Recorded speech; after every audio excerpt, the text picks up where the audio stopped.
Hola a todos, ¿cómo están? El día de hoy vamos a continuar con el contenido temático de la lección número 14, en la que vamos a hablar un poquito y muy por encima, en verdad, de lo que son los bioelementos y las biomoléculas.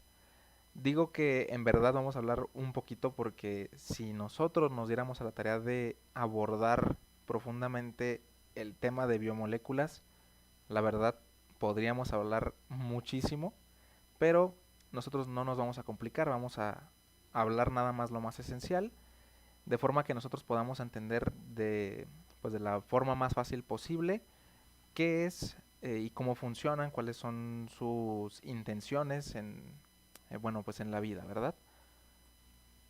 Primero tenemos que hablar o hacer la diferencia entre lo que es un bioelemento y lo que es una biomolécula. Cuando hablamos de bioelementos, viene implícita la palabra elemento, ¿sí? Y cuando hablamos de biomoléculas, viene implícita la palabra moléculas, ¿sí? Recordemos lo que es un elemento y lo que es un compuesto. Ya en lecciones anteriores, de hecho de las primeras lecciones, habíamos hecho la diferencia entre lo que es un elemento y lo que es un compuesto, ¿verdad? Bueno, los bioelementos abundan en los seres vivos y estos son los que, eh, pues sí, protagonizan estos elementos, que son el carbono, que es el principal elemento de la materia viva. También se encuentra el hidrógeno, el oxígeno, el nitrógeno, el fósforo y el azufre. Y estos bioelementos son fundamentales para formar lo que nosotros vamos a hablar con más detenimiento más adelante, que son los carbohidratos, los lípidos, las proteínas y los ácidos nucleicos. Por otra parte tenemos las biomoléculas, sí que son compuestos químicos de la materia viva. Y estos los podemos dividir a su vez en dos, que son las biomoléculas inorgánicas y las biomoléculas orgánicas. Si nosotros hablamos de biomoléculas inorgánicas, tenemos que pensar, por ejemplo, en el agua, ¿sí? Nosotros ya conocemos la estructura, la fórmula química del agua, que es H2O. También otra biomolécula inorgánica, pues es el oxígeno, hablando de gases, el dióxido de carbono, y sales minerales, como son las derivadas de sodio o las derivadas de, bueno, por ejemplo, de potasio también. Y si hablamos de biomoléculas orgánicas, bueno, volvemos a hablar de lípidos, de carbohidratos, de proteínas y de ácidos nucleicos. ¿Sí? Más, bueno, pues a lo largo de esta lección vamos a abordar o vamos a hablar de esta parte. Primero, pues vamos a hablar de lo que son los bioelementos. Los bioelementos, como su nombre lo indica, son aquellos elementos químicos indispensables para la vida. Y estos, como podemos ver en este esquemita de aquí, se dividen a su vez en tres, que son primarios, secundarios y los que conocemos como oligoelementos, ¿sí? Los primarios, como podemos ver, componen el 96% de la materia viva y son los que nosotros en química orgánica le llamamos chomps, porque pues esa es la palabra que se forma si nosotros juntamos los símbolos del carbono, del hidrógeno, del oxígeno, del nitrógeno. La P es de fósforo y de azufre. Los secundarios, que componen apenas un 3.3% de la materia viva, que es el sodio, el potasio, el calcio, el magnesio y el cloro. Y finalmente los oligoelementos, que componen apenas el 0.1%, que ya vienen a ser más de origen mineral, como es el hierro, el cobre, el zinc, el flúor y el yodo. Cuando hablamos de biomoléculas, pues también hablamos o bueno, también otro sinónimo es moléculas orgánicas. Estas se forman a partir de los enlaces de los compuestos que realizan los bioelementos y son las moléculas que constituyen a los seres vivos, ¿sí? Recordemos que cuando empezamos a hablar de enlaces químicos entre elementos, pues ya hablábamos de compuestos. Pues estos son los compuestos, pero pues hablando de química orgánica, por eso le llamamos biomoléculas. Y aquí se encuentra una representación de cómo serían, más o menos, eh, pues sí, estas biomoléculas. Tenemos por una parte los carbohidratos, que como podemos ver tienen esta apariencia de aquí. Tienden a tener cadenas que están cerradas. Tenemos también los lípidos, que tienen esta apariencia de aquí. Sí, tenemos un átomo aquí, otro átomo aquí, son los enlaces. Y de hecho, los lípidos tienen como característica que tienen una cadena hidrocarbonada muy grande. De hecho, bueno, pueden ser cadenas saturadas o también insaturadas. De hecho, eso es lo que hace que existan las que se llaman grasas saturadas o grasas insaturadas. Pero bueno, no nos vamos a desviar del tema. Eso dejémoslo ahí. Y por otra parte tenemos a las proteínas. Como podemos ver, parecieran como si fuese un montón de espaguetis hechos bola, un estropajo, pero esto se debe a que son compuestos pues bastante complejos, pero es gracias a esa complejidad que tienen muchas funciones dentro de la bioquímica.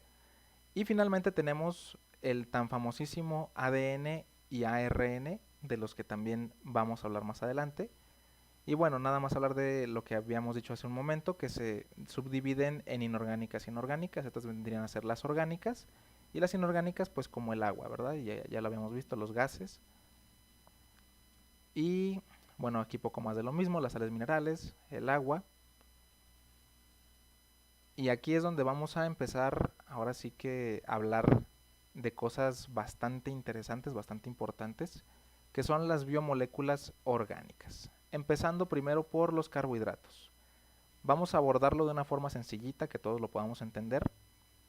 Los carbohidratos no son solo una fuente importante de producción rápida de energía, sino que también son las estructuras fundamentales de las células, aquí le faltó la palabra vegetales, y componentes de numerosas rutas metabólicas. Si nosotros queremos inmediatamente identificar o caracterizar a los carbohidratos, tenemos que pensar en esta parte de aquí.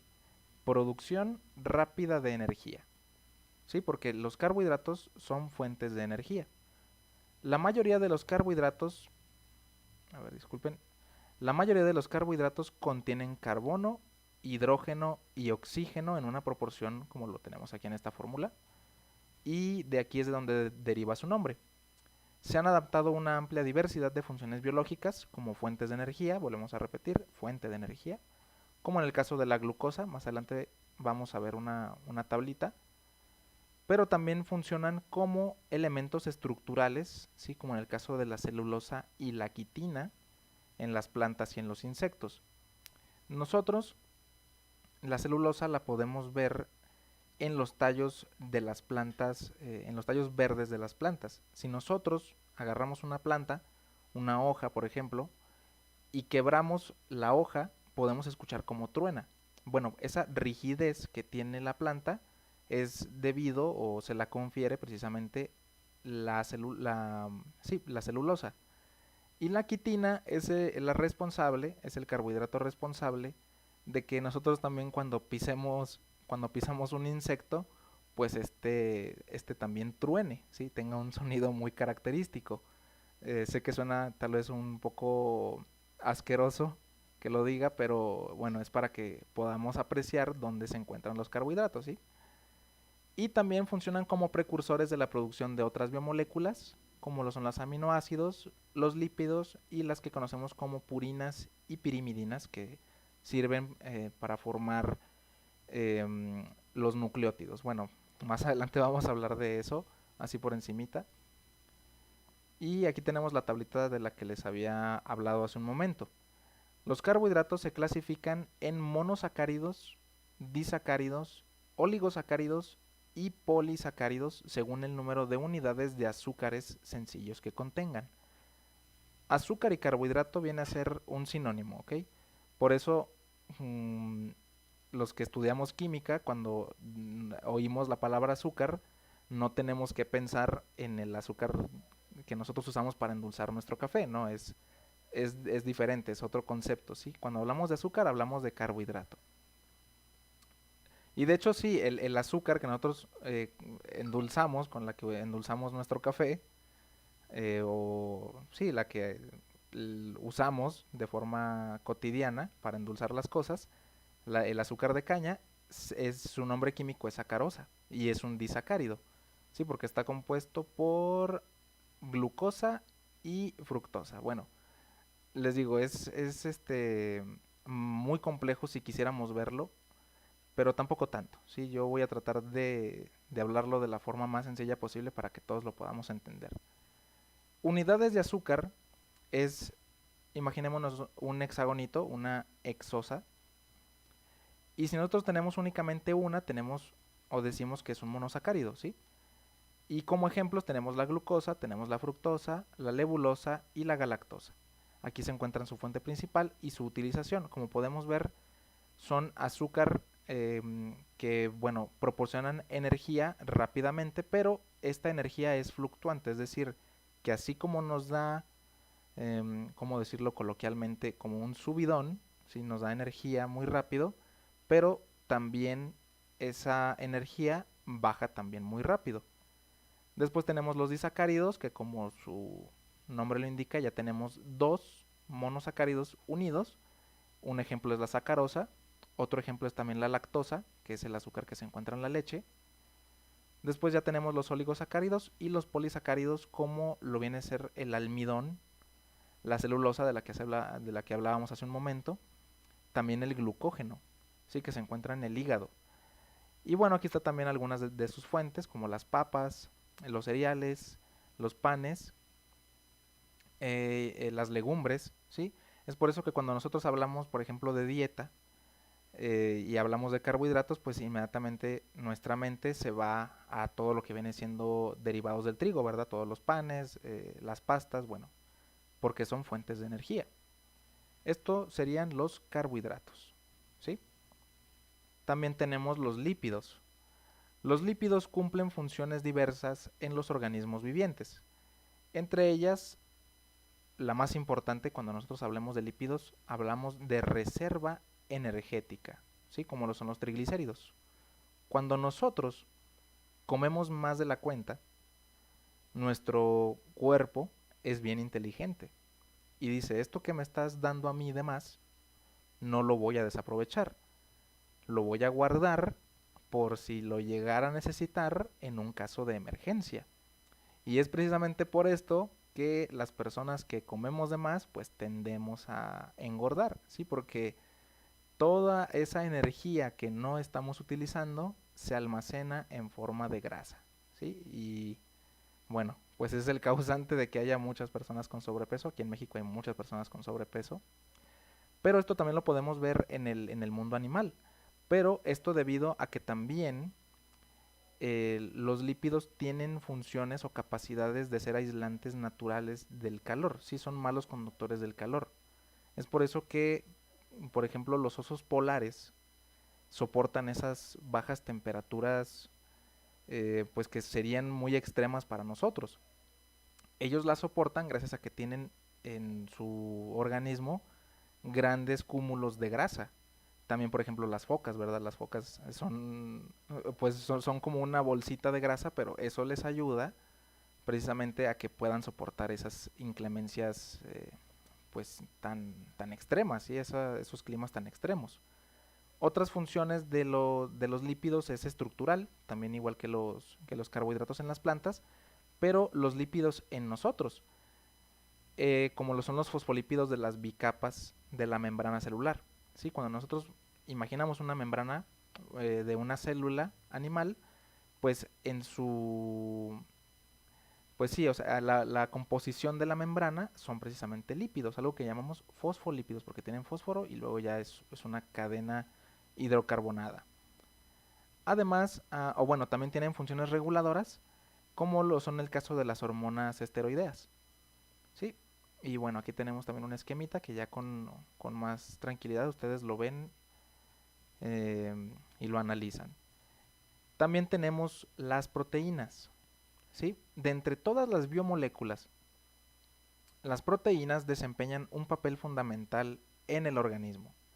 Son esenciales para el crecimiento gracias a su contenido de nitrógeno que no está presente en otras moléculas como son las grasas o los hidratos de carbono y los carbohidratos. También lo son para la síntesis y mantenimiento de diversos tejidos y componentes del cuerpo, como lo son los jugos gástricos, la hemoglobina, las vitaminas, las hormonas y las enzimas. Las enzimas vienen a ser catalizadores biológicos, ¿sí? Hacen que las reacciones que ocurren dentro del cuerpo ocurran muy, muy rápido, ¿sí? Es sorprendente la capacidad que tienen las enzimas para acelerar reacciones químicas. ¿Dónde voy? ¿Dónde voy? La velocidad, sí, sí.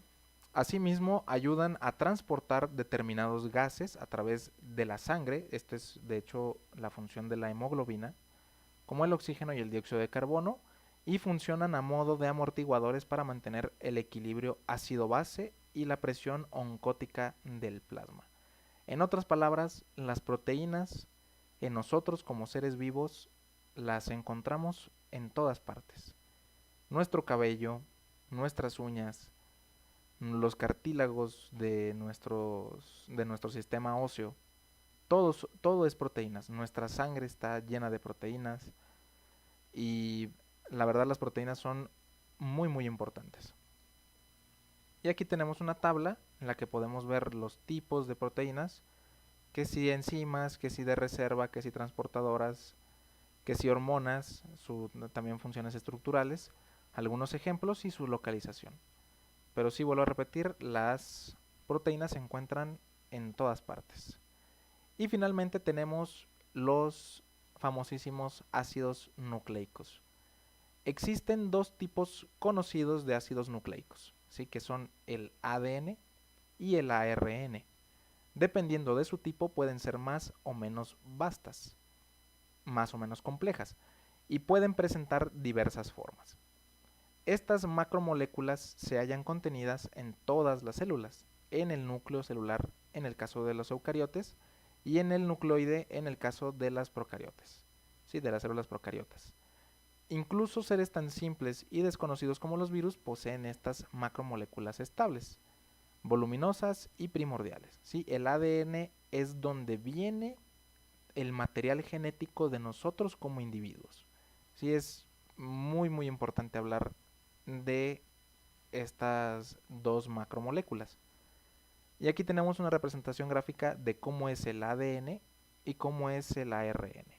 Creo que nosotros ya habíamos escuchado al menos alguna vez sobre el ADN y nos imaginamos esta doble hélice de aquí. Y cuando hablamos de ARN hablamos de únicamente una de ambas hélices con una pequeña diferencia.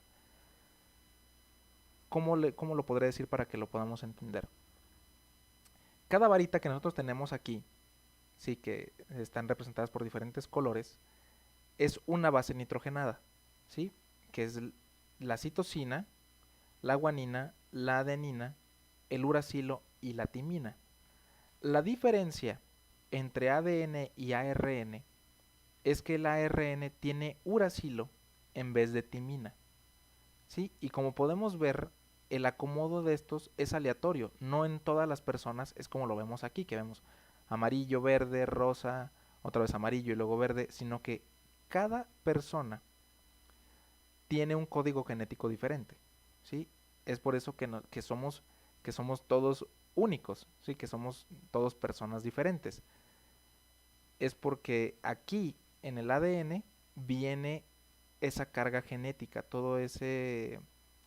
pues sí, todo ese código. Y ese código tiene funciones que más adelante las vamos a ver. Los tipos de ácidos nucleicos.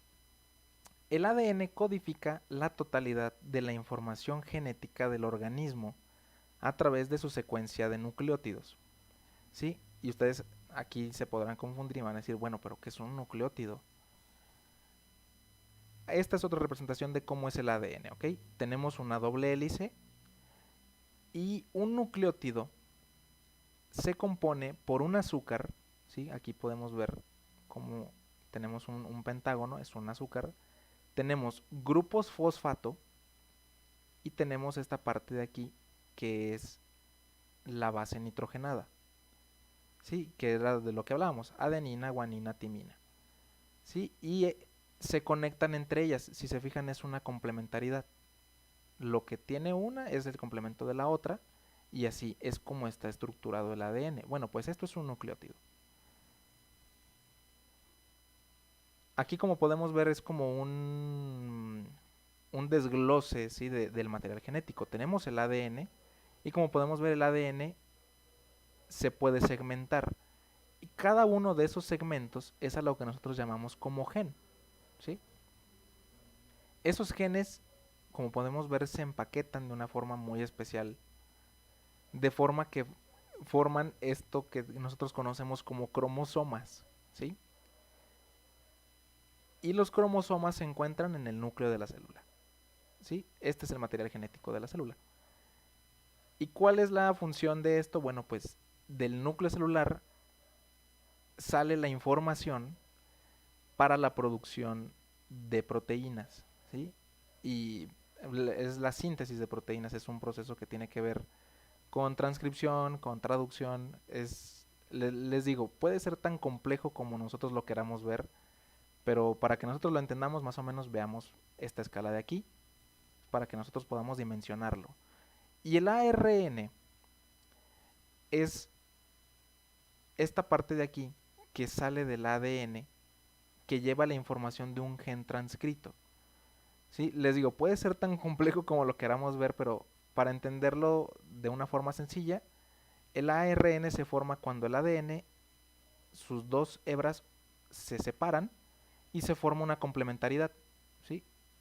Como si fuese, pues sí, una maquinaria, sí, que dice, bueno, aquí tenemos una A, bueno, su complementariedad es una U, aquí tenemos una C, su complementariedad es una G, y así se forma también un código, y con ese código sucede la síntesis de proteínas en un organelo que se llama ribosoma, en un proceso pues algo complejo, ¿sí?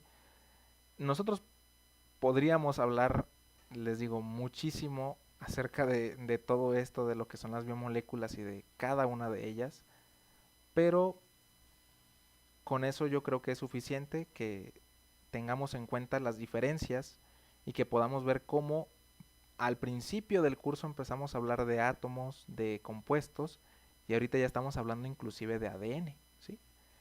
Así es como funciona la química. Vamos de cositas muy pequeñas hasta cosas que siguen siendo pequeñas, pero ya son bastante complejas.